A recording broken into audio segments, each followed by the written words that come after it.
Good morning once more to my seniors and colleagues and our viewers.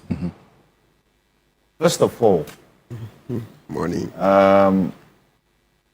The imposition of the 1 cedi, as it were, on fuel purchases going forward for purposes of taking care of the huge hole left behind in terms of the energy provision, cannot be the basis for which the GHZA1 want to do this. Why? All private transport owners want to do this. Why do you say that? They have consistently told us, anytime conditions were favorable, and we asked them to reduce transport fares or to adjust transport fares to respond to the call, they will tell you that fuel is not the only component of their operational cost. Prices of spare parts, prices of vehicles, and such other things. And therefore, if they do not experience an equal drop in the cost of dealing with those components of the operational cost, they never reduce prices for us. Transport fares, they will never. So for them to jump on the imposition of this 1 cedi to demand that it should be withdrawn because they had been asked to reduce fares by 15% is neither here nor there. And let me explain. We were here when 2017 government decided to amend ESLA. ESLA had been in operation for about a year when JM left office. He introduced, and you must read the long title of ESLA 899. This was what he had to say. It was an act to consolidate existing energy sector levies, to promote prudent utilization of the proceeds generated from the levies imposed on a price stabilization and recoveries levy, facilitate the sustainable long-term investment in the energy sector, and to provide for related matters. So if you check the schedule, there were schedules of which rates were applicable depending on which energy product you were consuming. It's quite lengthy, so I didn't want to bore you. Yeah. This was the act. So if you go to section 7 and section 6 of the law, it provided for how these levies, proportions that should be paid into specific accounts.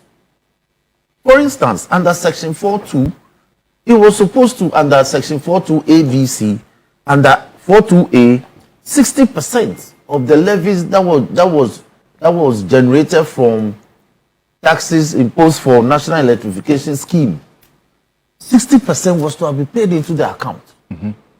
And the street light levy, 40% was to have been paid into the account. Then under the energy debt recovery itself, 68%. And the purpose for this was to specifically deal with some debt in the energy sector. If we go to 4.3, section 4.3, also provided certain proportion for instance, for payment for utility debts, the power supply and power generation, clearly provided. When our brothers assumed power in 2017, April, not even half a year, 5th April, they brought an amendment. What did they say?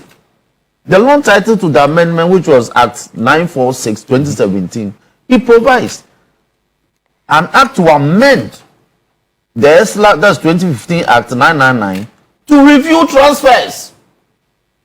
To review transfers into power generation infrastructure support sub-account, to provide for a reduction in the rate of levies for public lighting and the national electrification scheme and the petroleum products for related matters. As soon as they did this, then they set up the ESLA PLC and use the PLC to deal with this fund as though it were their private property, and dissipated the account under the name of COVID expenditure. The mortgage, if you recall, in December 2022, GM, in addressing a seminar at, I think, Academic City, he hinted this, that they mortgage ESLA until 2035.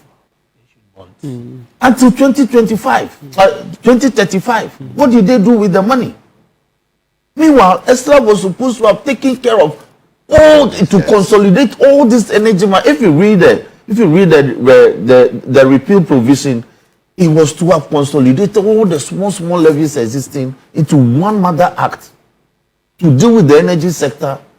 And in fact, even under ESLA 899, there was a provision to deal with the premix subsidies.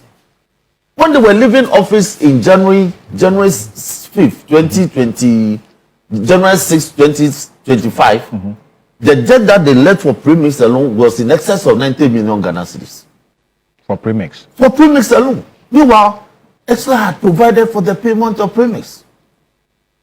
But it didn't happen. So they ought not to have come with an amendment, with a bill to amend the ESLA if they needed to amend the schedule. Because under regulations, section 7, which gives the minister power to bring regulations, we mandated the minister to be able to amend the schedule with a regulation. But they had an ulterior motive. What ulterior motive? The motive was that the proceeds that were going to the ESLA statutorily provided accounts were dissipated. How can we be facing a monstrous amount of in excess of 5 billion in the energy sector? If, for instance, ESLA had been managed in such a way that it was to handle the problems as they came along, it didn't. They misapplied the funds. Even if you are minded to mortgage it and apply the proceeds that came today against the future generation for purposes for which it was set up. They applied it to other things and still blame the former government, which was then the NDC, that we were having crisis because of the is it take or pay? Take or pay agreements. Take or pay agreements that we left behind. So the energy minister, since upon assuming office, decided that in conjunction with the finance minister that this must be done. So for me, in all these matters, we are looking at conduct of two different managers of the sector.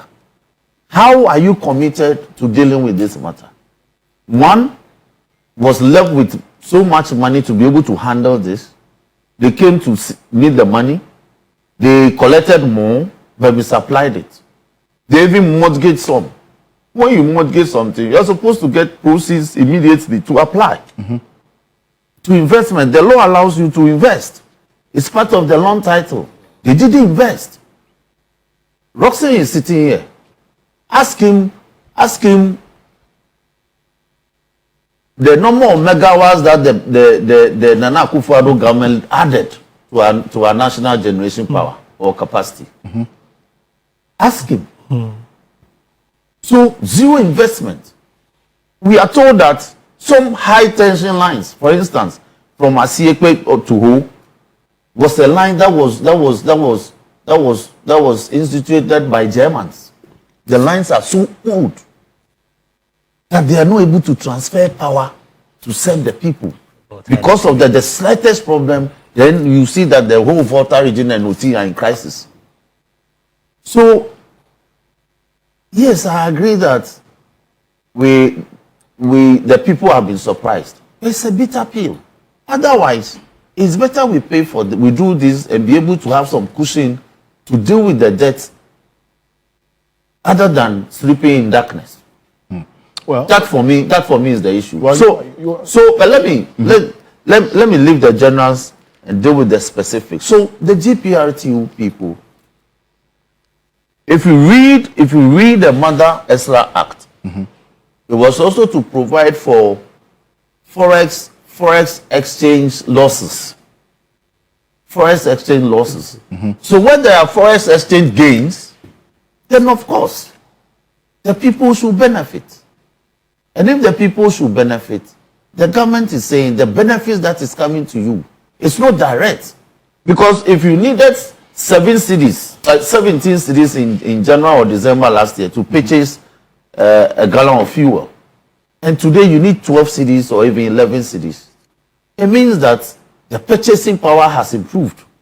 Because you no longer need 17 cities, you're only using 11 cities. So if government says add 1 city, to make it 12 cities, you understand? The net gain.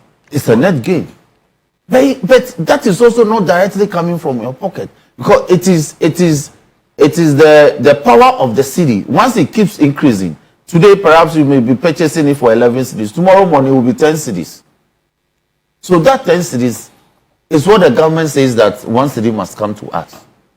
And I don't think that this should be a fight for us between us. Alexander Afenyo Markin thinks otherwise. Because when and this was introduced under a certificate of emergency by you Yes. in Parliament, certificate of urgency. it's by you in Parliament, Yes. this is what he said. And we'll hear from Alexander Afenyo Markin. And in the first place, why did it have to come under a certificate of urgency? Mr. Speaker, it is only important that we engage and you let us know. You come with your justification. You came here to present your budget.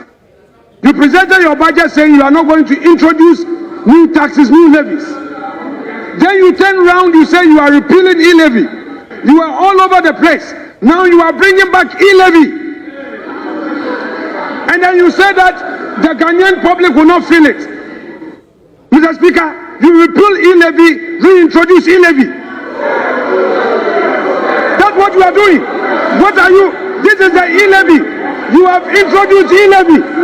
Then you say that you run it through certificate of urgency. Why did you do this? Honorable Dafeamekpor? Yes. Now, laws are introduced under a certificate of urgency, depending on the general principles underpinning or sponsoring or underpinning the bill. Why? Government is of the opinion that we are pushing the media review. Okay. In order to take care of this energy crisis, you need to do this before you prepare the media review. There's no way you can come for a media review without having done this. If you don't do this, then you are done for the year. So it was important that we do this. And it was a 2-paragraph amendment. It was such a skeletal amendment. Yeah. So there was no need for us to spend 1 month, 2 months on such an amendment to a law. We just amended 2 provisions in the schedule. And this one can be done in a matter of a couple of hours. So the Honorable Afenyo Markin, clearly my brother, but for purposes of mischief, today he refused to appreciate the difference between an e-levy and a tax levy. A tax levy is not an e-levy. E-levy is an electronic levy imposed on electronic transactions.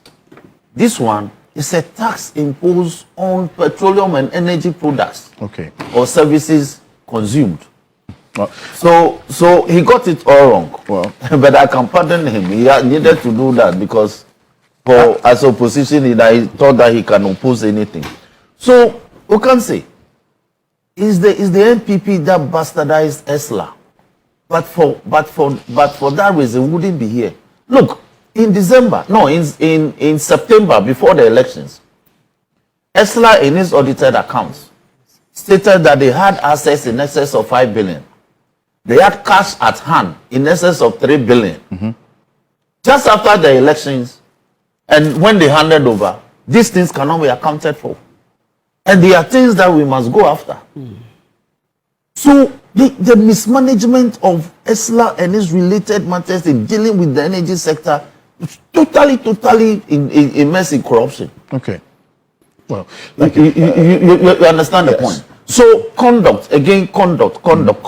Let's give the John Mahama administration the opportunity to deal with this matter, with this.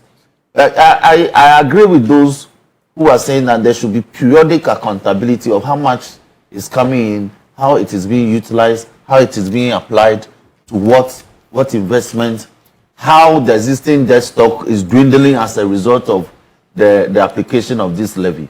That I agree. And that we are obligated to do. Okay. So if we are called upon to do that, Robson is here, he speaks for the energy ministry. We will do that. All right. We won't behave like the NPP. Anyway. And pretend that we apply ESLA in COVID when the COVID-19 report itself says that monies were not applied for the purpose for which they were taken. Okay. Well, I'm running up.